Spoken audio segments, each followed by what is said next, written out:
So Mark, when a company like Facebook gets to this size, gets to this level of maturity, a lot of people would sort of look at it and assume that this was the direction you set out to go the whole time. Take us back to the dorm room at Harvard. Talk about the initial idea and what the initial idea looked like relative to where you are today.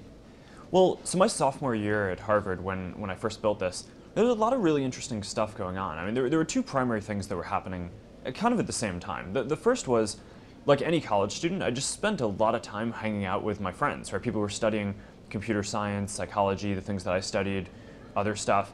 And we just spent a lot of time talking about what we thought were the big issues with the world and how the world was going to change over the next 5, 10, 20 years. And a lot of cool stuff has come out of college conversations like that in the past. And for us, what we discussed was that the biggest trend that was going on right now was that more and more information was becoming available, right? So going back to kind of the start of the internet and mainstream when browsers were available, and since then, people have just been sharing more and more information. And that a lot of that was still being shared by a small number of companies or content producers, but that over time, people would be sharing more and more information themselves. And how that happened was a really important thing, right? So people care a lot about controlling, information about themselves, their reputation, their privacy, and there was just a kind of a big question about whether the world would evolve in this way that people would have control over that themselves, or if that information would just be available. And so that's kind of, on the one hand, we spent like all this time discussing that.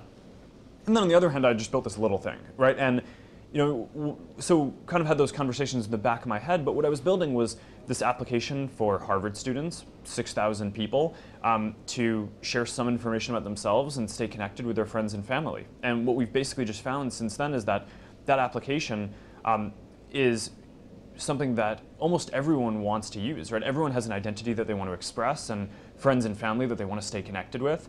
And it's grown from that original 6,000 person student body to more than 250 million people across the world. And the cool irony in it is now we've actually had an opportunity to shape how that first sort of big trend that my friends and I discussed 5 years ago about more information being available and people having control over their information, we've now been able to shape a bit how that plays out. So that's been a really fun part of this.